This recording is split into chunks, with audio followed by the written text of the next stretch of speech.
The Hound of the Baskervilles by Arthur Conan Doyle, 1902. Chapter 12. Death on the Moor. For a moment or two I sat breathless, hardly able to believe my ears. Then my senses and my voice came back to me, while a crushing weight of responsibility seemed in an instant to be lifted from my soul. That cold, incisive, ironical voice could belong to but one man in all the world. "Holmes," I cried. "Holmes, come out," said he, "and please be careful with the revolver." I stooped under the rude lintel, and there he sat upon a stone outside, his grey eyes dancing with amusement as they fell upon my astonished features.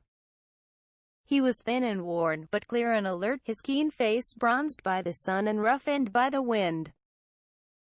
In his tweed suit and cloth cap he looked like any other tourist upon the moor, and he had contrived, with that cat-like love of personal cleanliness which was one of his characteristics, that his chin should be as smooth and his linen as perfect as if he were in Baker Street.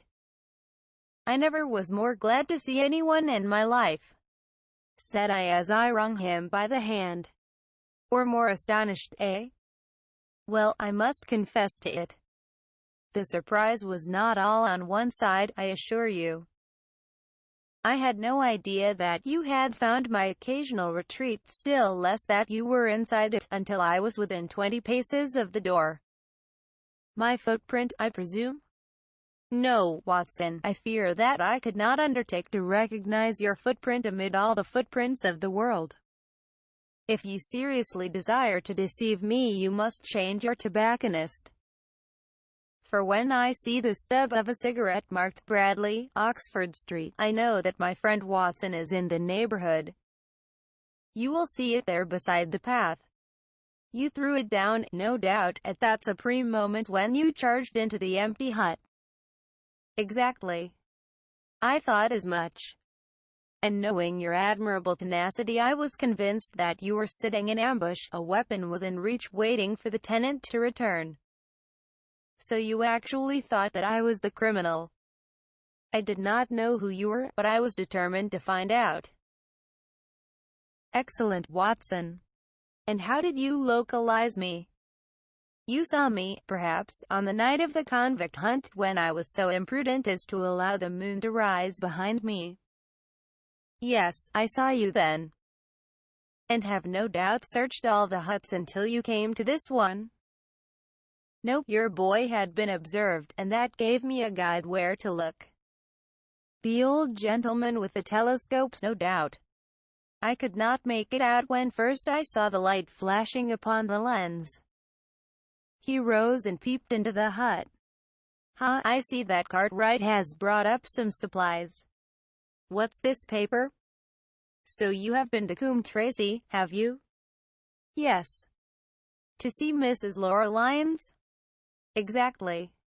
"Well done. Our researches have evidently been running on parallel lines, and when we unite our results I expect we shall have a fairly full knowledge of the case." "Well, I am glad from my heart that you are here, for indeed the responsibility and the mystery were both becoming too much for my nerves." "But how in the name of wonder did you come here, and what have you been doing?" "I thought that you were in Baker Street working out that case of blackmailing." "That was what I wished you to think." "Then you use me, and yet do not trust me." I cried with some bitterness. "I think that I have deserved better at your hands, Holmes. My dear fellow, you have been invaluable to me in this as in many other cases, and I beg that you will forgive me if I have seemed to play a trick upon you. In truth, it was partly for your own sake that I did it, and it was my appreciation of the danger which you ran which led me to come down and examine the matter for myself. Had I been with Sir Henry and you, it is confident that my point of view would have been the same as yours, and my presence would have warned our very formidable opponents to be on their guard. As it is, I have been able to get about as I could not possibly have done had I been living in the hall, and I remain an unknown factor in the business, ready to throw in all my weight at a critical moment. But why keep me in the dark? for you to know could not have helped us and might possibly have led to my discovery. You would have wished to tell me something, or in your kindness you would have brought me out some comfort or other, and so an unnecessary risk would be run. I brought Cartwright down with me. You remember the little chap at the express office? And he has seen after my simple wants. A loaf of bread and a clean collar. What does man want more? He has given me an extra pair of eyes upon a very active pair of feet, and both have been invaluable. Then my reports have all been wasted. My voice trembled as I recalled the pains and the pride with which I had composed them. Holmes took a bundle of papers from his pocket. Here are your reports, my dear fellow, and very well thumbed, I assure you. I made excellent arrangements, and they are only delayed 1 day upon their way. I must compliment you exceedingly upon the zeal and the intelligence which you have shown over an extraordinarily difficult case. I was still rather raw over the deception which had been practiced upon me, but the warmth of Holmes's praise drove my anger from my mind. I felt also in my heart that he was right in what he said, and that it was really best for our purpose that I should not have known that he was upon the moor. That's better, said he, seeing the shadow rise from my face. And now tell me the result of your visit to Mrs. Laura Lyons. It was not difficult for me to guess that it was to see her that you had gone, for I am already aware that she is the one person in Coombe Tracey who might be of service to us in the matter. In fact, if you had not gone today, it is exceedingly probable that I should have gone tomorrow. The sun had set and dusk was settling over the moor. The air had turned chill and we withdrew into the height for warmth. There, sitting together in the twilight, I told Holmes of my conversation with the lady. So interested was he that I had to repeat some of it twice before he was satisfied. This is most important, said he when I had concluded. It fills up a gap which I had been unable to bridge in this most complex affair. You are aware, perhaps, that a close intimacy exists between this lady and the man Stapleton? I did not know of a close intimacy. There can be no doubt about the matter. They meet, they write, there is a complete understanding between them. Now, this puts a very powerful weapon into our hands. If I could only use it to detach his wife. His wife. I am giving you some information now, in return for all that you have given me. The lady who has passed here as Miss Stapleton is in reality his wife. Good heavens, Holmes! Are you sure of what you say? How could he have permitted Sir Henry to fall in love with her? Sir Henry's falling in love could do no harm to anyone except Sir Henry. He took particular care that Sir Henry did not make love to her, as you have yourself observed. I repeat that the lady is his wife and not his sister. But why this elaborate deception? Because he foresaw that she would be very much more useful to him in the character of a free woman. All my unspoken instincts, my vague suspicions, suddenly took shape and centered upon the naturalist. In that impassive, colorless man, with his straw hat and his butterfly net, I seemed to see something terrible. A creature of infinite patience and craft, with a smiling face and a murderous heart. It is he, then, who is our enemy. It is he who dogged us in London. So I read the riddle. And the warning. It must have come from her. Exactly. The shape of some monstrous villainy, half seen, half guessed, loomed through the darkness which had girt me so long. But are you sure of this, Holmes? How do you know that the woman is his wife? Because he so far forgot himself as to tell you a true piece of autobiography upon the occasion when he first met you, and I dare say he has many a time regretted it since. He was once a schoolmaster in the north of England. Now, there is no one more easy to trace than a schoolmaster. There are scholastic agencies by which one may identify any man who has been in the profession. A little investigation showed me that a school had come to grief under atrocious circumstances, and that the man who had owned it, the name was different, had disappeared with his wife. The descriptions agreed. When I learned that the missing man was devoted to entomology, the identification was complete. The darkness was rising, but much was still hidden by the shadows. If this woman is in truth his wife, where does Mrs. Laura Lyons come in? I asked. That is one of the points upon which your own research has shed a light.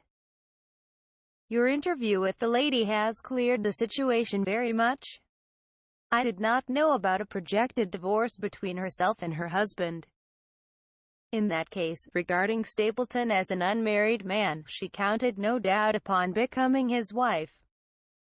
And when she is undeceived, why, then we may find the lady of service. It must be our first duty to see her. Both of us. Tomorrow. Don't you think, Watson, that you are away from your charge rather long? Your place should be at Baskerville Hall. The last red streaks had faded away in the west and night had settled upon the moor. A few faint stars were gleaming in a violet sky. One last question, Holmes, I said as I rose. Surely there is no need of secrecy between you and me. What is the meaning of it all?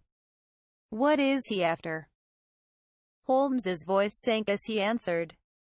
It is murder, Watson. Refined, cold-blooded, deliberate murder. Do not ask me for particulars.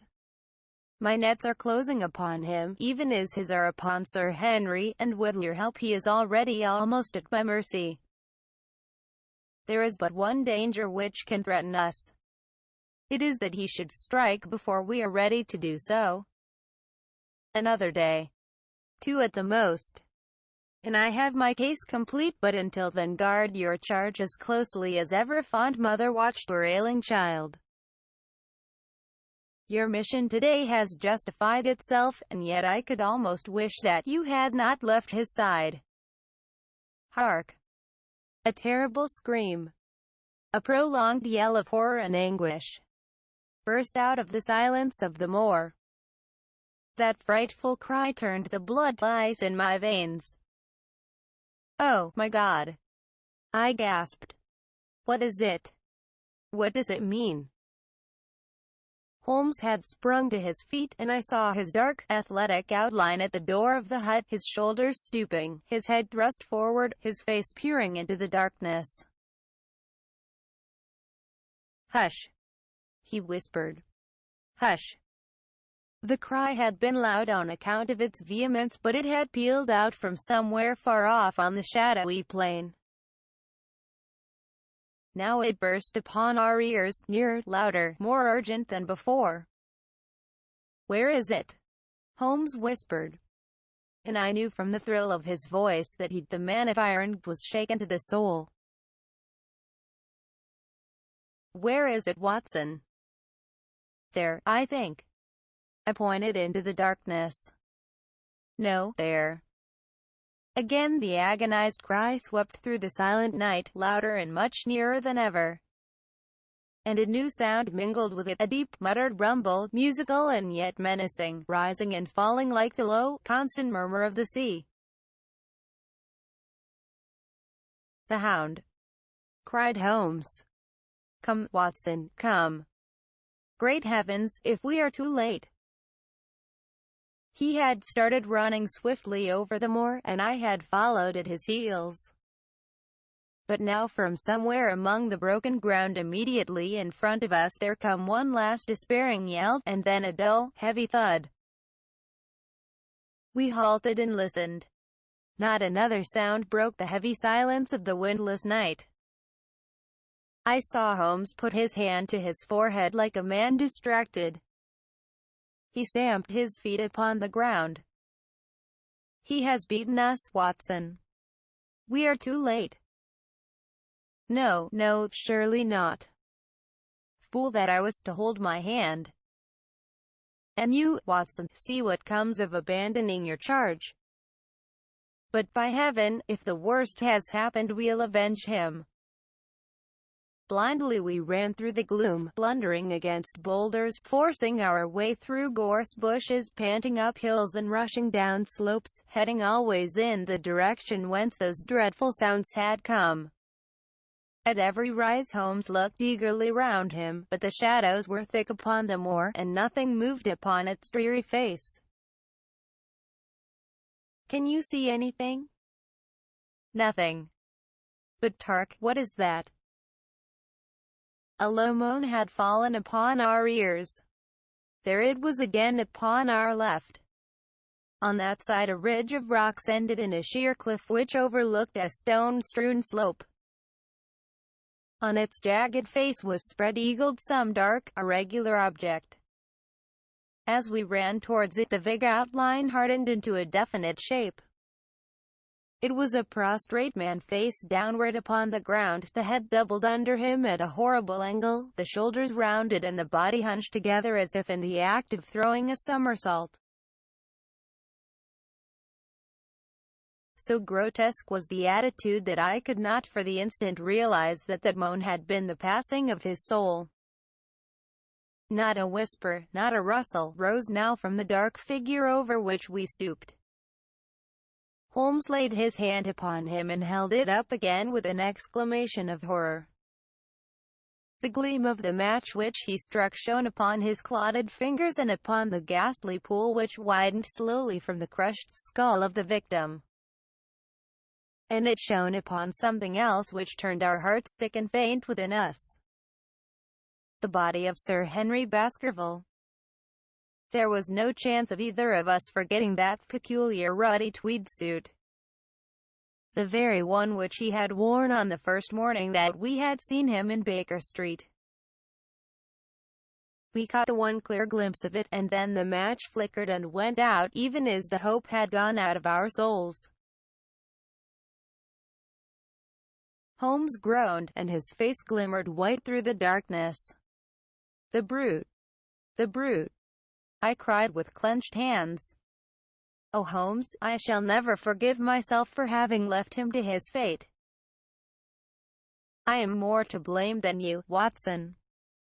In order to have my case well rounded and complete, I have thrown away the life of my client. It is the greatest blow which has befallen me in my career. But how could I know? How could I know that he would risk his life alone upon the moor in the face of all my warnings? That we should have heard his screams. My God, those screams! And yet have been unable to save him. Where is this brute of a hound which drove him to his death? It may be lurking among these rocks at this instant. And Stapleton, where is he? He shall answer for this deed. He shall. I will see to that. Uncle and nephew have been murdered.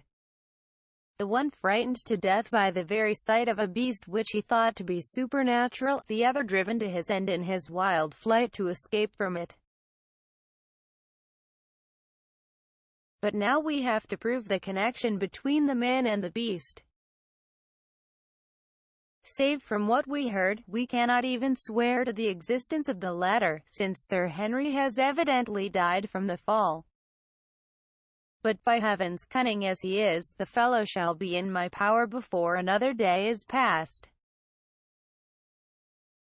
We stood with bitter hearts on either side of the mangled body, overwhelmed by this sudden and irrevocable disaster which had brought all our long and weary labors to so piteous an end. Then as the moon rose we climbed to the top of the rocks over which our poor friend had fallen, and from the summit we gazed out over the shadowy moor, half silver and half gloom. Far away, miles off, in the direction of Grimpen, a single steady yellow light was shining. It could only come from the lonely abode of the Stapletons. With a bitter curse I shook my fist at it as I gazed. Why should we not seize him at once? Our case is not complete. The fellow is wary and cunning to the last degree. It is not what we know, but what we can prove. If we make one false move, the villain may escape us yet. What can we do? There will be plenty for us to do tomorrow. Tonight we can only perform the last offices to our poor friend. Together we made our way down the precipitous slope and approached the body, black and clear against the silvered stones. The agony of those contorted limbs struck me with a spasm of pain and blurred my eyes with tears. We must send for help, Holmes. We cannot carry him all the way to the hall. Good heavens, are you mad? He had uttered a cry and bent over the body. Now he was dancing and laughing and wringing my hand. Could this be my stern, self-contained friend? These were hidden fires, indeed. A beard. A beard. The man has a beard. A beard. It is not the baronet. It is. Why, it is my neighbor, the convict. With feverish haste we had turned the body over, and that dripping beard was pointing up to the cold, clear moon. There could be no doubt about the beetling forehead, the sunken animal eyes. It was indeed the same face which had glared upon me in the light of the candle from over the rock. The face of Selden, the criminal. Then in an instant it was all clear to me. I remembered how the baronet had told me that he had handed his old wardrobe to Barrymore. Barrymore had passed it on in order to help Selden in his escape. Boots, shirt, cap. It was all Sir Henry's. The tragedy was still black enough, but this man had at least deserved death by the laws of his country. I told Holmes how the matter stood, my heart bubbling over with thankfulness and joy. Then the clothes have been the poor devil's death, said he. It is clear enough that the Hound has been laid on from some article of Sir Henry's. The boot which was abstracted in the hotel, in all probability. And so ran this man down. There is one very singular thing, however. How came Selden, in the darkness, to know that the Hound was on his trail? He heard him. To hear a hound upon the moor would not work a hard man like this convict into such a paroxysm of terror that he would risk recapture by screaming wildly for help. By his cries he must have run a long way after he knew the animal was on his track. How did he know? A greater mystery to me is why this Hound, presuming that all our conjectures are correct.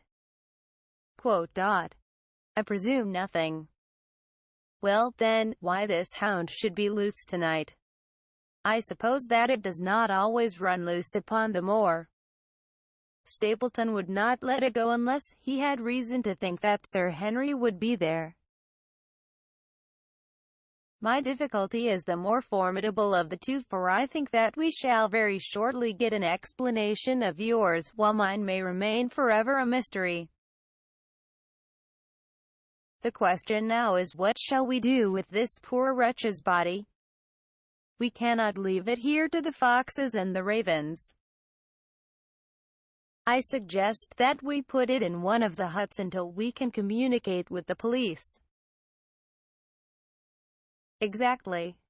I have no doubt that you and I could carry it so far. Halwa, Watson, what's this? It's the man himself, by all that's wonderful and audacious. Not a word to show your suspicions. Not a word, or my plans crumble to the ground. A figure was approaching us over the moor, and I saw the dull red glow of a cigar.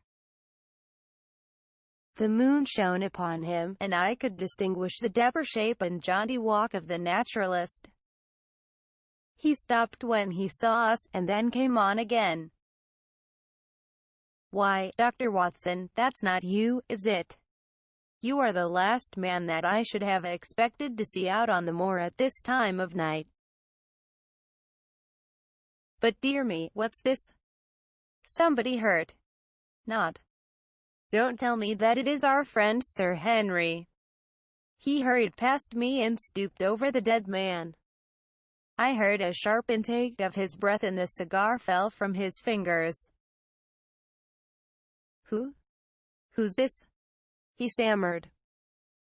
"It is Selden, the man who escaped from Princetown."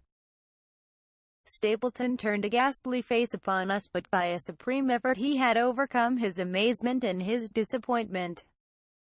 He looked sharply from Holmes to me. "Dear me! What a very shocking affair! How did he die?" "He appears to have broken his neck by falling over these rocks.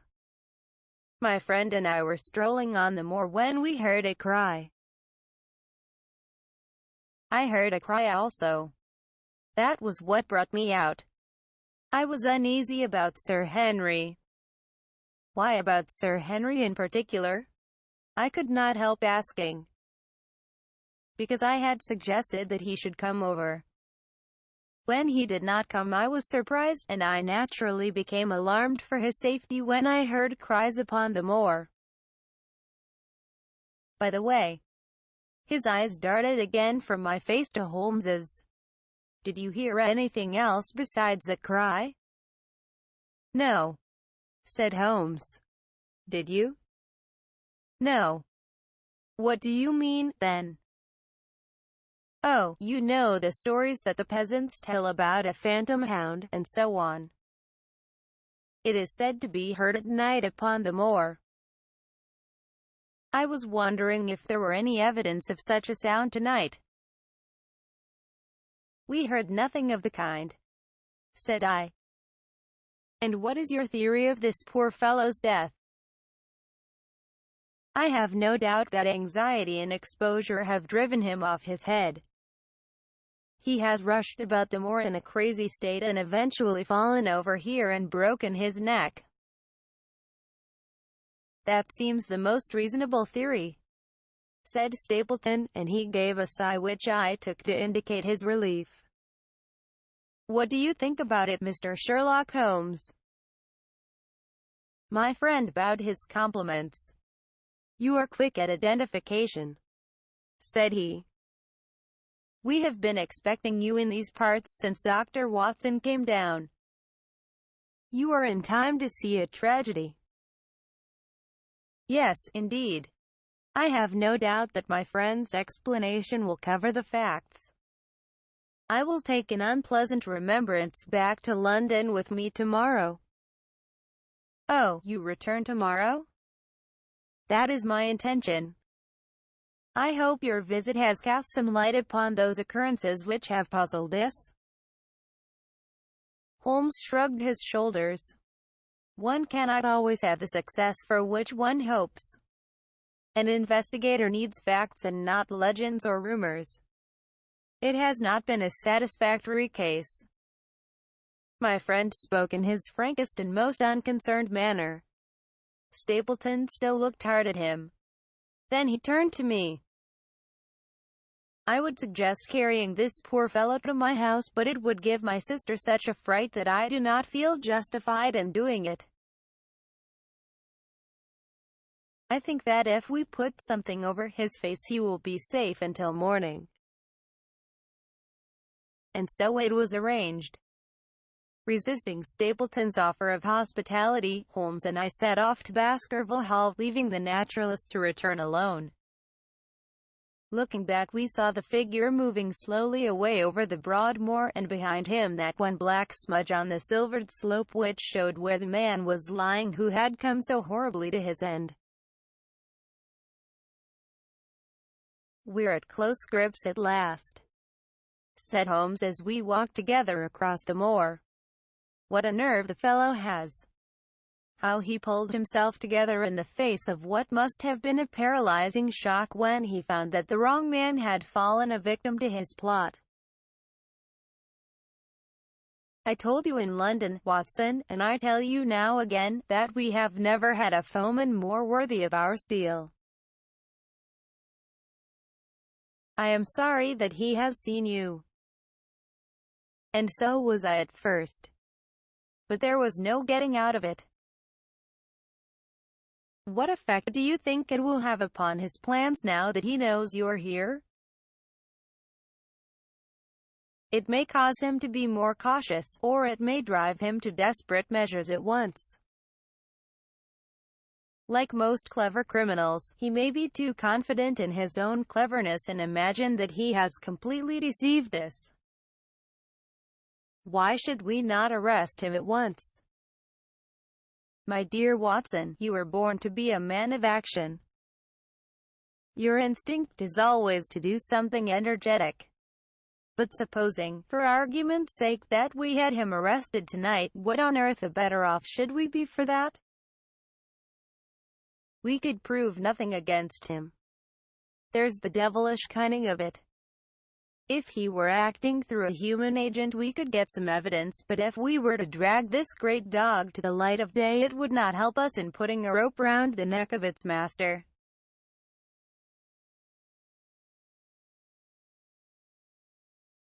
Surely we have a case. Not a shadow of one. Only surmise and conjecture. We should be laughed out of court if we came with such a story and such evidence. There is Sir Charles's death. Found dead without a mark upon him. You and I know that he died of sheer fright, and we know also what frightened him, but how are we to get 12 stolid jurymen to know it? What signs are there of a hound? Where are the marks of its fangs? Of course we know that a hound does not bite a dead body and that Sir Charles was dead before ever the brute overtook him. But we have to prove all this, and we are not in a position to do it. Well, then, tonight? We are not much better off tonight. Again, there was no direct connection between the hound and the man's death. We never saw the hound. We heard it, but we could not prove that it was running upon this man's trail. There is a complete absence of motive. No, my dear fellow. We must reconcile ourselves to the fact that we have no case at present, and that it is worth our while to run any risk in order to establish one. And how do you propose to do so? I have great hopes of what Mrs. Laura Lyons may do for us when the position of affairs is made clear to her. And I have my own plan as well. Sufficient for tomorrow is the evil thereof. But I hope before the day is past to have the upper hand at last. I could draw nothing further from him, and he walked lost in thought, as far as the Baskerville gates. Are you coming up? Yes. I see no reason for further concealment. But one last word, Watson. Say nothing of the hound to Sir Henry. Let him think that Selden's death was as Stapleton would have us believe. He will have a better nerve for the ordeal which he will have to undergo tomorrow, when he is engaged, if I remember your report aright, to dine with these people. And so am I. Then you must excuse yourself and he must go alone. That will be easily arranged. And now, if we are too late for dinner, I think that we are both ready for our suppers.